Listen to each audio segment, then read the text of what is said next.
The following program is brought to you by Podcast One Sportsnet. Don't forget to download our new Podcast One app.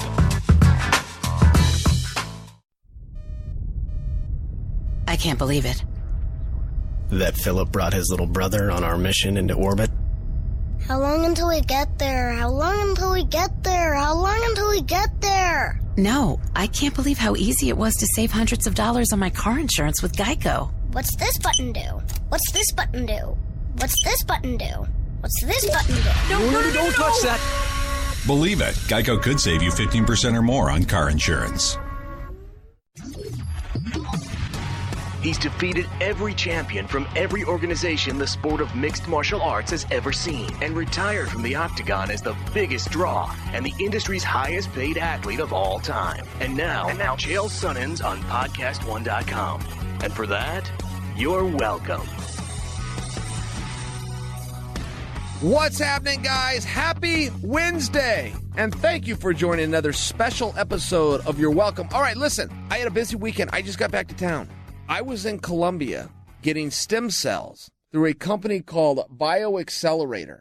And I would really encourage you guys to look them up if you're at all interested in stem cells. And I don't know a ton about it, and I'll tell you why. I hear wonderful things. I have heard wonderful things for a number of years. But in 2004, and I remember it specifically, it was the Bush administration decided to stop some stem cells from coming to the United States. So basically, I didn't know a whole lot about it after that. I just knew, hey, we're not doing this in the U.S. They're doing it in other parts of the world. And that was the end. But I continually heard very good things. In 2012, having a conversation with Dana, and Dana says, hey, you know that ear thing, and I can never pronounce it. Meningers, am I saying that right? Remember that ear problem that Dana was having, and he dealt with it like his whole life, but never told anybody? Then we all found out about it. It was this really uncomfortable situation for him. He gets tipped off by Kobe Bryant, of all, and yes, I'm name dropping a little bit, but he got tipped off by Kobe, because Kobe had gone and done this, I think for his shoulder, if I'm wrong, for his knee, but Kobe had some kind of an injury that could have been a career ending, definitely a season ending. And Kobe left the country, and he had stem cells done. It was like a week later, he was back on the court. They didn't know if they were going to see him ever again, but definitely not that season. A week later, he was on the court. So he tells Dana about this. And he says, look, you leave the country, you got to get these stem cells done. So Dana gives it a shot. He doesn't have very big of hopes for this, but it came well recommended. And he's telling me the story himself. So he goes out, he has it done. And the doctors, so they do the procedure on him. And they even told him, hey, you're going to need a couple of months. It's going to take a couple of months to see if this worked. And Dana said, no, it's worked. I'm fixed. I'm fixed right now. This is sitting right there in the office after he got this injections done. And they go, well, no, it doesn't work that way.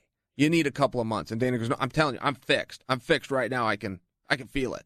And he was. But this was his incredible story. And I've been armed with that since 2012. I have always wanted to give it a shot. Now, I don't have anything wrong with me. I don't have, so what Kobe had done and what Dana had done would be what's called spot treatment, meaning you have a specific thing, in Dana's case, the ear, in Kobe's case, the knee, and they fix that spot. I had nothing wrong, but they offer something called rejuvenation, where you go in and you just do stem cell rejuvenation. They inject it in mainline, just like you would an IV. In fact, they injected it through an IV, and it's supposed to, in theory, go through and just repair and replace cells within your body. I don't know a whole lot more than that. I got contacted. I was in a conversation one day with Jamie Varner. You guys will, of course, remember Jamie Varner, right? World champion, WEC, UFC fighter, all-around great guy. Hey, Jamie, what are you up to? You know, update me on your life. And he tells me, I'm working with this company. I go, man, I've always wanted to do that. And he goes, well, you know, I can help facilitate that. I can get you an appointment. Kind of hard to get into. I can get you an appointment. But I got to leave the country. It's in Colombia. And this is only like 3 weeks ago. And I jump right on it. I said, Jamie, I am in.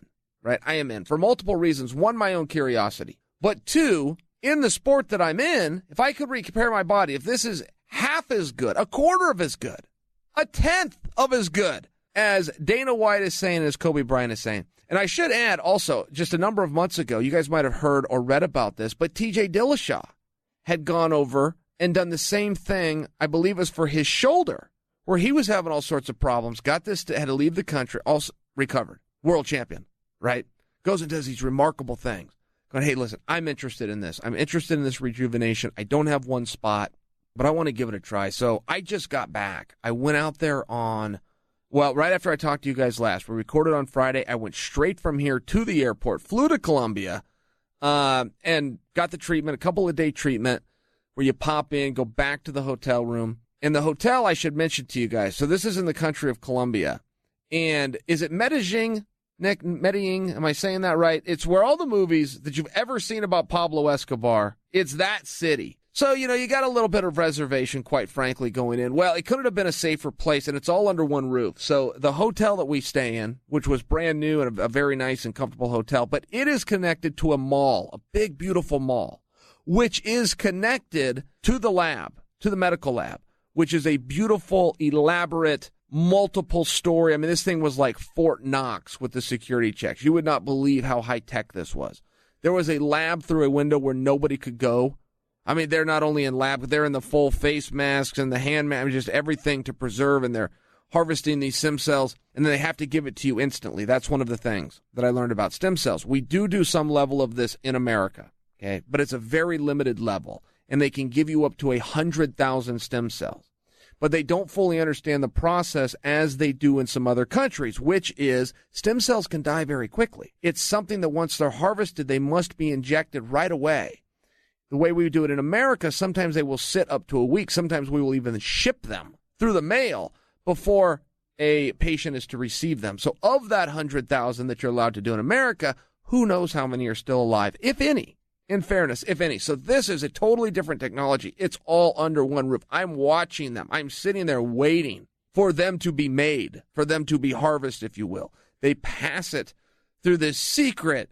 I wish I had a picture to show you guys. If you guys saw the technology involved in the security and the handling of these stem cells. So you see this whole thing. I'm waiting for it to come through this secret, special, clear glass. But this door comes through. Boom. They go right in. 25 million. To put in perspective for you, of the 100,000 we do in the U.S., and who knows how many, if any, are still alive, 25 million fresh stem cells. So it's multiple treatments. You go in and do that. There's a hyperbaric chamber, and then you go up to the room to relax, to go do whatever you want. I went up to the room. You come back down a number of hours later, do the process again. Get the stem cells, hyperbaric chamber, and there was also some vitamins that get mixed in through the IV. So it's a total of 4 trips from the room back to the facility. So it took a couple of days. 2 treatments per day over 2 days. Flew home. And I want to tell you guys, they tell me it takes 2 months. I'm having an experience similar to what Dana had, where it's like, yeah, guys, I appreciate that your statistics tell you I'm going to need a couple months. I am letting you know that I am feeling something now. And it is slight, and I didn't have a specific injury.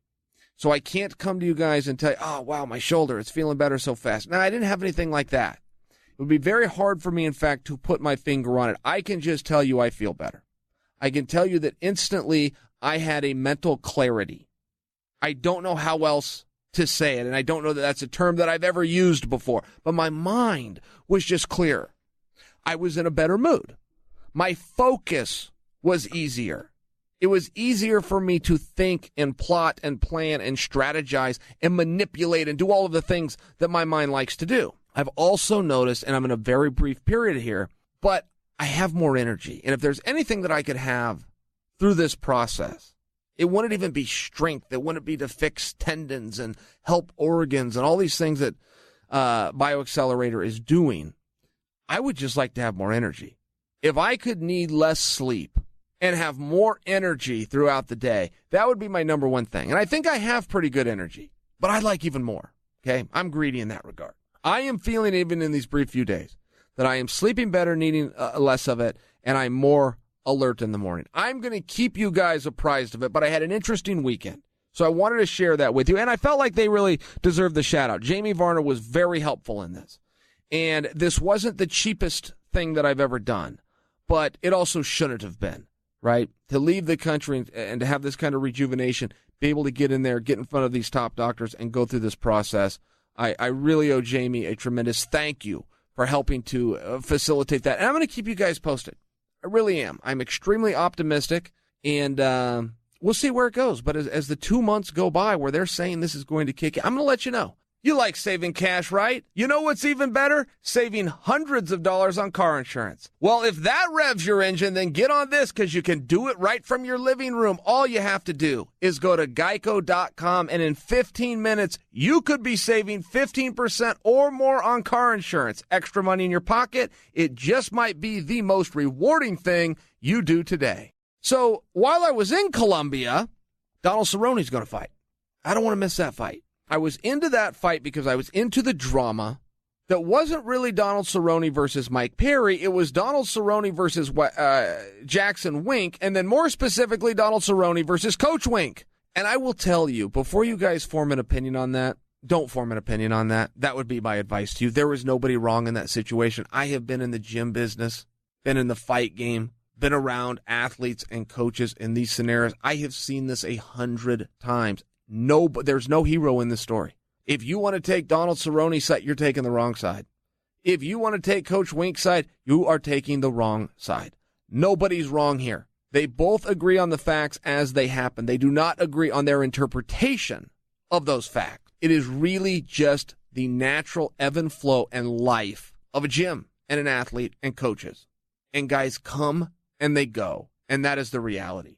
But as it pertained to Mike Perry, it did add a very interesting element because not only did Cerrone go, but Perry came, and the coaches are now in the new guy's corner. There's just an added element of drama. I expected going into this fight that Donald Cerrone would underperform. And the reason I thought he would underperform is he had so many stresses and pressures on his back. First off, he's in there with a straight-up killer. Mike Perry is as mean as he looks. When they shut that cage door, he is in there to fist fight. He is not in there to participate in martial art. He's in there to fight. That's just a dangerous and rough guy. Secondly, it was at home. It was in Denver. And there is no such thing as a home court advantage when it comes to mixed martial arts. It is a disadvantage. Believe me, from the people that are the pressures of your old classmates, your old family, your old friends that are coming out to support you, which is a wonderful thing, but you've been telling them your whole life how tough you are, and now you got to prove it right in front of them. I'm just sharing there's a pressure on that. To the extension of, can I get some tickets, to the lack of sleep, to the extra media that you're going to do because you're in your hometown. There is just some added pressures, and I expected Cowboy to underperform. That did not mean that I didn't think that he could win. I just thought that he was not going to perform to the best of his ability. The exact opposite happened. I am right on my analysis that he felt pressure. I am right that he was fighting at home and it was different. He just stepped up to the challenge. And the thing with Cowboy, you never really know how good he is because he's inconsistent. And while I say that and that will instantly sound like an insult, it is meant as a tremendous compliment. Cowboy and I go back. We were in the WEC together, by example. We have trained together. We have traveled the roads together. Dead dick broke, stuck in hotel rooms with multiple guys trying to get through the system and trying to get our names out there. And the one thing about him, when I tell you that he's inconsistent, I don't say that as an insult. I say he's the baddest dude in the world on a given day. And he's a threat to the crown of baddest dude in the world on the other days. But there is a bit of an inconsistency, okay? The baddest and the greatest Cowboy doesn't always show up. That's just true. And I think we're all guilty of that as fighters. But I have followed his career so closely that I can see it. And there are some days I'll go back. He fought a teammate of mine named Rick Story. It was one of the best Cowboys I've ever seen. I don't think he got the credit for it because I don't think that Rick Story's ever got the credit. But Cowboy went out, all of a sudden he's shooting double legs. Do you guys remember the Patrick Cote fight? You want to see two great Cerrone fights. Go watch the Rick Story fight. Go watch the Patrick Cote fight. And these went under the radar. These went under the radar because Patrick Cote didn't get the respect that he deserves, and Rick Story didn't have the respect that he deserves, and it wasn't a huge surprise when Cowboy won.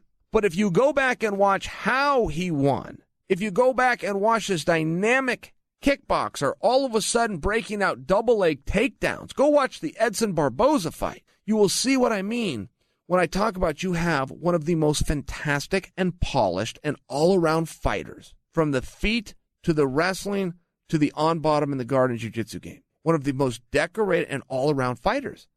Now he's finally getting that credit. And while he didn't have the UFC championship around his waist, he now does have UFC records. most wins in UFC history, possibly most finishes, something. I mean, he grabbed like 2 or 3 records in one night with that win. And I was very happy for him.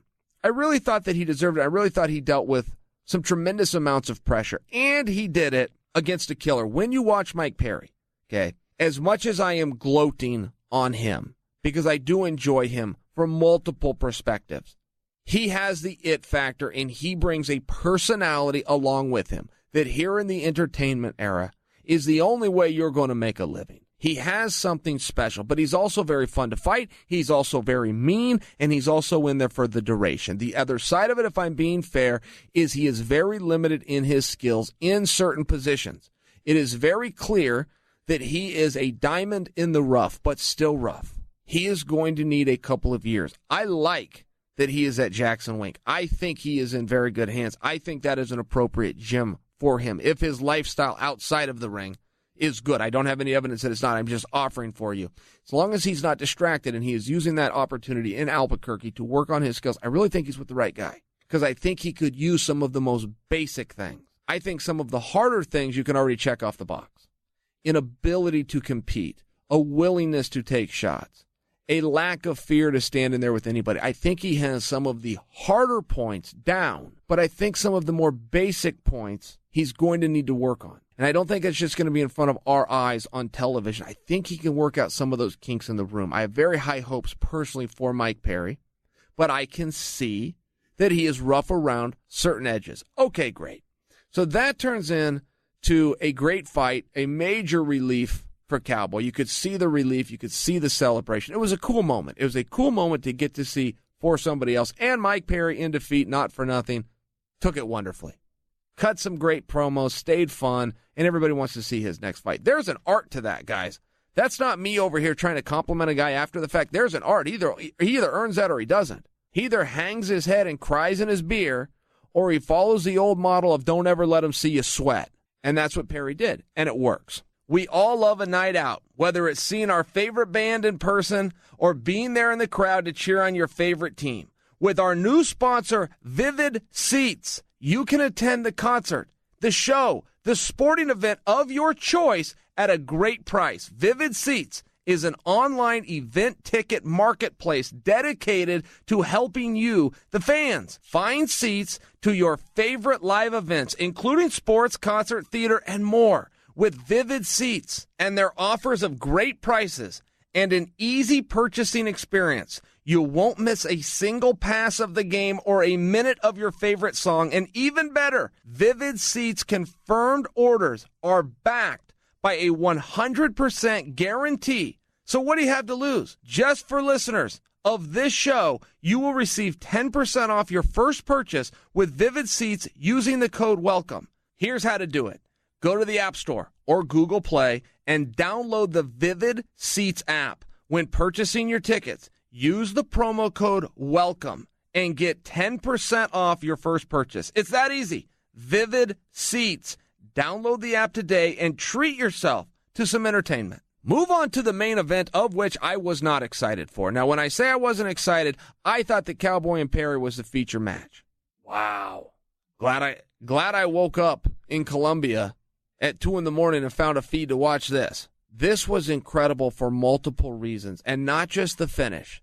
Had that finish not have happened, we're still having the same dialogue over here right now that was an incredible contest. Aside from the entertainment factor, and aside from the respect that both guys earned and deserve, there was some techniques in that bout that if you are a young fighter, you must go back and watch.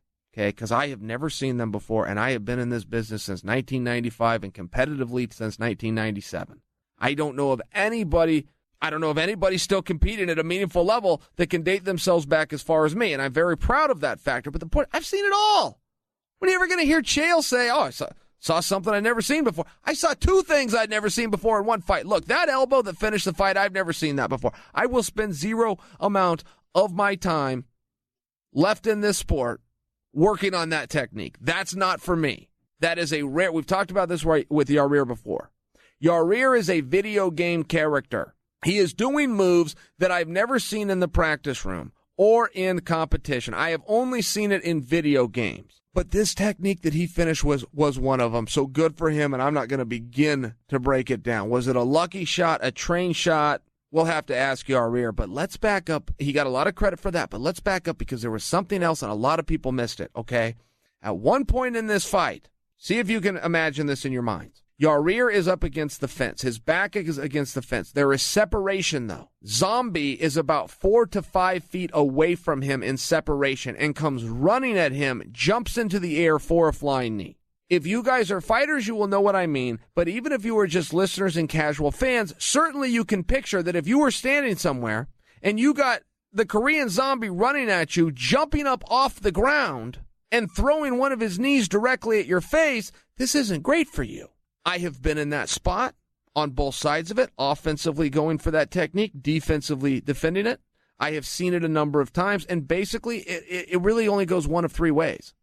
You either take the shot and hope that you can absorb it.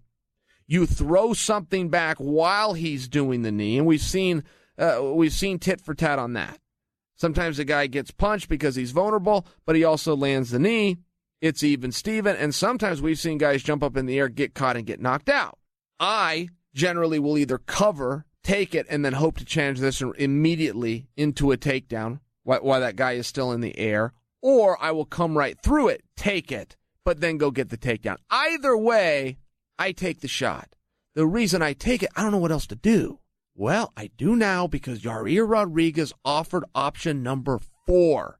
If you missed this in the fight and you are a fighter, you must go back and watch it. Let's work through this one more time. Yair is standing. There is separation. Zombie comes running at him, jumps into the air. Guess what Yair did, guys? Yair jumped into the air. When Zombie left the ground to gain elevation to come flying into Yair's face with his knee, Yair sees him coming and jumps straight up himself. Now all of a sudden his face isn't there. It's a foot in the air. Yair throws Zombie throws an air ball. The whole thing lasted less than 1/10 of a second. I mean, it's a guy jumping up in the ground. He comes right back to earth. Fist fight resumes. Never seen it. Yair deserves credit, but the rest of us needs to learn from that. I'll tell you another big winner that night. A big winner that night, and it's not his first time hitting a home run, but a big winner was Paul Felder. Paul Felder is so good. I would have never thought, if you would have rewound the tape before Paul Felder got into announcing, I never would have thought, hey, you know who you really need on your announce team? It's Paul Felder guy. I just wouldn't have thought that. That wasn't a skill that I thought he had. Paul Felder's smooth, though. First off, he's got a good voice. Second, he's got a good look, right? Looks very nice in a suit, looks nice on camera, looks commanding. He's respectful of the athletes. He knows what he's looking at, but he never is lacking in opinion. He's able to see something. He's able to say something. He's able to call what he sees, but he is also able to predict what the athlete is going to do. That's a rare, very rare and unique skill set. And I think that Paul Felder deserves us to say that about him. I know you guys have been enjoying him. I see what the kids on the underground say, because I, like every other fighter, go to the underground every single day. And you guys give him his due, and you guys got that one. You're listening to You're Welcome with Chael Sonnen. Alexa isn't the only one with breaking news. Make sure to hang around at the end of this podcast for the latest breaking headlines on the AP News Minute. The hit podcast Zane's World found a new home on Podcast One. La Gonzalina. Probably should have corrected that before the show. World traveler, author, and alcohol aficionado Zane Lamprey is well learned in the art of embracing a good time as he reviews the best attractions and destinations on the globe. So we went to Black Market Liquor Bar. Just tell us what you remember. That's what I remember. Check out Zane's World every Tuesday on Podcast One or wherever you get your favorite podcasts. Listen up. Let me introduce you to PowerDot. It is the world's smartest muscle recovery and performance tool. PowerDot is a personal e-simulation device that is lightweight and connects to a mobile app via Bluetooth, so you can take it with you anywhere. And it's recovery on the go. PowerDot helps prevent injury by activating specific muscle fibers before and after you use them or compete. It's going to give you that edge. You can use PowerDot to supplement your training, helping build muscle strength and promote regeneration by flushing out the lactic acid and bringing in that oxygen-rich blood. High-level athletes and physicians have been using this technology for decades now, and you can get on it for an affordable price. compared to going to the doctor. Do you guys want in on this incredible device? Well, the good folks at PowerDot are giving listeners of this show only a chance to win a free PowerDot unit. Go to powerdot.com/welcome for more information on how to enter and use the promo code WELCOME at checkout to get 20% off of your order. If you want to try to get a free one, go over to powerdot.com/welcome to get all the info. If you want to go and buy one and make sure you receive one, I can still save you 20%. Just go to powerdot.com/welcome to place your order. Get the pain relief you need at your fingertips and on the go with PowerDot. Now back to Your Welcome with Chael Sonnen. Looking ahead, and maybe I should say looking back. Guys, Cejudo versus TJ Dillashaw. I got to break this down for you guys, and if any of you guys roll your eyes and go, yeah, Chael, you're not teaching us something. This is old news. Yeah, well, forgive me. I misunderstood the news. So I'm going to assume that you guys misunderstood the news. So allow me to condescend to you either way, just to make sure that we all have this right. TJ Dillashaw is going to fight Henry Cejudo. Okay? We saw that coming. Great. It's going to be in Anaheim. It's going to be next year. They're doing away, at least by rumor, with the flyweight division. Real obvious. What do you do with Cejudo? Well, you got to bump him up. You can't get rid of the division and punish Cejudo, who just came in and took out the greatest fighter to have ever done it in Demetrius Johnson. He can't get punished. He's got to get the opportunity to go up and take on Dillashaw, which is what he called for to start with. So this fight gets signed. Great. Dillashaw straps on the line. Well, not so fast. So that was about 4 or 5 days ago. I'm on ESPN Plus. I'm on Errol and the Bad Guy earlier today. Guess what I learned? And maybe you guys knew this, but I'm going to talk to you like you didn't because I didn't. It is not Dillashaw's strap on the line. It's Henry's. Well, wait just a second. That doesn't make any kind of sense, says Chael.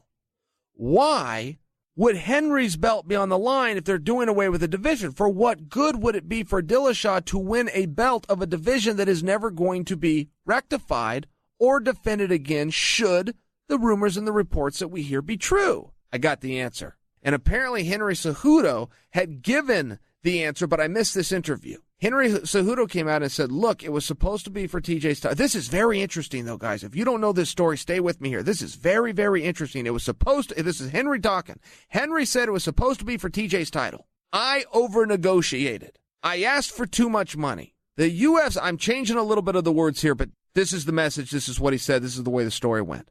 Okay, not verbatim, but here's the story. I over-negotiated. So the UFC finally said, hey, you know what, Henry? Instead of giving you what we wanted to give you, which was a bonus, instead of us meeting your demands, how about we do this? You have a signed contract with us already at 125. How about we quit taking your phone calls? How about we just go and butter up TJ Dillashaw, deal with one side of this? We'll send TJ down. We will give you nothing extra. We will lock you into the contract that you've already signed. We will send TJ down and you will be forced to defend your championship. Oh, and by the way, about that division that by rumor could be going bye-bye. For you to move up to 135 and for you to have the title at 135 would have offered you personally security. Because TJ's coming down to 125. If he takes your belt away, you no longer have security, which means that little chopping block that you've been reading about in the media that is potentially there or potentially not, well, now your name's on it. Whoa! Whoa! First off, I must say, I got to tip my hat. That's a brilliant move by the promoter. That's a gangster move by the promoter, for one. Henry's not going to like hearing that, but he needs to tip his hat as well and go, okay, well, I got beat in that negotiation. Secondly, very compelling story that TJ is going down and the reasons why. I feel that that is the better promotion of the fight. Much like we just saw with Cowboy Cerrone and Mike Perry, where all of a sudden the gym of Jackson Wink inserts himself and Coach Wink specifically. That all of a sudden built some drama and promotion on accident, had nothing to do with the two athletes, but all of a sudden you've got this storyline. I'm looking at this going, wait a minute, this is huge. These two are going to fight. Henry was supposed to be able to go up, be protected in that he would still be the world champion at 125, even if they want to do away with it. It's still a piece of history. They do away with that division when Henry's the sitting champion, that becomes a championship that Henry Cejudo never lost. Imagine that 10 and 20 and 50 years from now. To be the last champion. It's something, there's some real honor in that. Then have an ability to go after another championship. They put the brakes on, said, hey, TJ, take 10 pounds off and go grab that belt. Okay. Oh, and by the way, Henry, your spot in this company, you were offered an opportunity to become a 2-division champion like Conor McGregor, like George St. Pierre, like Daniel Cormier. Gone. Opportunity gone. We're going to do this another way. Cejudo, none of this is me bashing. Cejudo told the story, which I thought was a cool thing. Cejudo came out and told the story. It's like, I got beat at the table. Here's what they did. Didn't see this one coming. I thought it was a cool move by Cejudo. And Cejudo even said, I might be headed over to 1FC2. I don't know. I don't know what's going to happen. I just know I over-negotiated with this and thought we were doing it at 135 and thought I had some leverage. Interesting story. If you guys stayed with it from the beginning, you guys were ahead of me. But if you didn't stay with it from the beginning, and I just broke that down for you, certainly, that is one of the more compelling things that you've been told in this sport in a meaningful period of time. And certainly that will make you want to watch and see what's going to happen when these two finally get in there. If you're looking to buy a car, you're probably familiar with terms like MSRP. You might even know what it stands for. But do you actually know what it means? And the same goes for invoice, list price, and dealer price. It's enough to confuse anybody. All you're really looking for is a price that means something to you. Well, let me introduce you to True Price, only from TrueCar. Now you can know exactly what you're going to pay for the car you want. That includes fees and accessories. Before you even get to the dealership, TrueCar dealers will show you the true price on cars like the one you want, all from the comfort of your home. And you know you're getting a good price because TrueCar dealers are going to show you what other people paid for the same car. And the certified dealers know this, so they set their true price competitively because they want to earn your business. So when you're ready to buy new or used, visit TrueCar to enjoy a more confident car buying experience. Some features not available in all states. Oh, and I got to tell you, in the world of entertainment, Ray Donovan once again has absolutely delivered. I think they're 4 episodes into this season. Have absolutely delivered. I have not seen very many series or very many seasons where a show progresses and gets better. It's why shows have expiration dates, even the greats.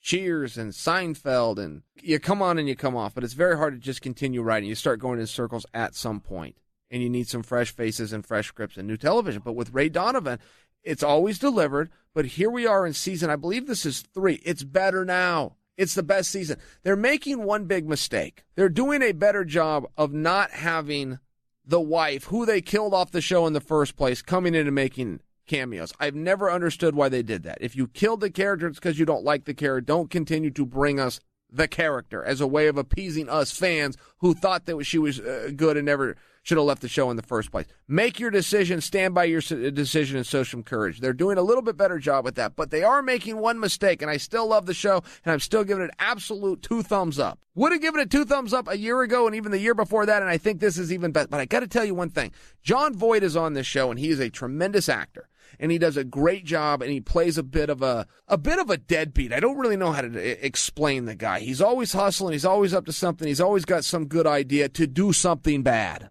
Very good character on the show that the show, frankly, could not live without. But every single episode of every single season, including this one, which I'm giving glowing reviews to, but every time it's the same storyline with him, which is he is going to be killed in that show. Make sure you stick around because Jon Voight could be leaving the show later today. Yeah, guys, I get it. The problem is you've done that every episode of every season of every show. Jon Voight is the best, and if you disagree, the second best actor on the show. Jon Voight is the biggest star, and if you disagree, the second biggest star on the entire show. I do not have to put on my Columbo rain jacket to figure out he's not getting killed off. And why you continually think the only compelling thing you can do with his character is to make us believe in the first 10 minutes of the show that within the last 10 minutes of the show, if we stick around, it's going to be the last time to see him. Stop. Kill him or don't. It doesn't make any sense. And each episode is now turning into the same thing of a big question of, is this the one where he dies? At some point in every episode, one of the characters in the show will say, Dad's going to die. Stop. You got to stop with this. We're going to kill him. First off, we don't want him killed. Second, it's not a compelling storyline. Just got to let him go out and do his hustles. He's a great gangster character. He's a great hustler. He's a great street manipulator.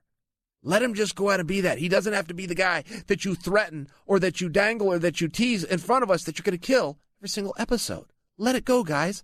And why do you keep doing that for you writers over there? Have you not realized? Do you not sit back and watch your own show? Are you not aware that that is what you do with the storyline of his character for the last 3 years now, every single Sunday night? Fair question by me, because I love the show. It's not going to stop me from watching. But I am watching to the writers and the producers and the editors. Are you watching it? Are you watching your own product to see that you tell the same story with him every Sunday at 9? Which is, this might be his last one. Ooh, stick around. And then what always happens? Wile E. Coyote always gets out of the way. Every single time. Roadrunner runs right past that anvil that's fallen for him. Yeah, we get it. Stop. Stop, Charlie Brown. Stop. New story. Here's a question for you guys. I would really like it if you guys answer this. Just tell me on Twitter, thumbs up, thumbs down. There is a show called Manifest. I have not seen it. I want to go back and watch it because I like the trailer for it. Basically, an airplane takes off, an airplane lands. The FBI is there to greet every single person as they get off the plane. People are going, hey, what are you doing? Why are you greeting us? Why are you interrogating us? Why are you interviewing us? All we did is go on an airplane flight. Nothing happened. And the FBI goes, hey, guys, you've been gone for 20 years. That's all I know from the trailer. And I thought it looked compelling. I thought it looked interesting, but I'm not hearing rave reviews. So I would love to hear from you guys one way or the other. I was going to go see a movie.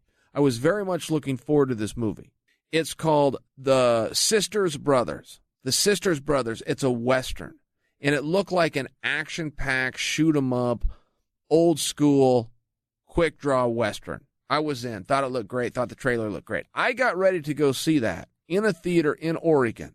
It was playing one time at one theater, one time a day. And I thought, well, that's not good. One theater, and all of Portland is showing this thing, and it's only at one time, and an inopportune time, too. I want to say it was like 8 p.m. a day. That's not good. It's already out of the theaters. I read very good reviews on it, but the reason that stopped me from going to see it is when I did further research to see why this thing wasn't playing anywhere. Did it not do well? Did people not like it? Because I thought the trailer looked great. I thought it looked absolutely fantastic. You don't get a lot of Westerns. If you're a Western fan, and I am, you do not get a lot of Westerns. Then particularly you don't get a lot of good Westerns. I thought this one looked good. Here's why I didn't go see it. It said it was a comedy. Those two things don't go hand in hand. A Western comedy? What kind of debauchery is that? That's terrible. So I didn't go see it. But I didn't know if it was mismarked, because even when I went back and I watched the trailer a third time, and this thing looked action-packed. The way this was presented versus the review that called it a comedy, I was at that point confused, at which point I stayed home. I would like an opinion on that, too. If anybody's seen that, I don't know if a lot of you have seen that. I can tell you out here in Portland, not many of you had, unless you found the one theater that was showing it and you had nothing to do with it at 8 p.m. time slot. There is my, no. Excuse me. That is not my review. I have one final opinion, and this is for my teammate Josh Bennett, who happens to love when I give reviews of movies. But I was up, and I ordered a movie, and it cost me $6.99, and I think that's a wonderful service that I can order it to my house. But when I get burned on a movie for $6.99, I get pissed. I do not know why. I wish I would let it go. I know the risks going in, but $6.99 to just throw away by pushing a button is more than I can justify doing. I watched a movie, and it's called The River Runs Red. It has John Cusack, who's a big star, and it had a 93% rating on Rotten Tomato, who I give a hard time to, but overall, I do tend to go along with. Generally, when you have a big star, and Cusack is a big star, though he's been making a bunch of crap lately, like Nicolas Cage, generally, when you get a good rating with a big star on Rotten Tomatoes, it's good. If you get a big rating on Rotten Tomatoes and there's no star, it's a piece of crap that they then have identified as some artistically beautiful film, where the knuckleheads at Rotten Tomatoes give in to the Academy of Hollywood and wimp out and try to talk about your theatrical excellence, as opposed to the only thing that matters, which is entertainment value. At any rate, I had them both. I got Cusack, and I got a 93%. Guys, within 4 minutes of watching this movie, I'm going, this is a piece of crap.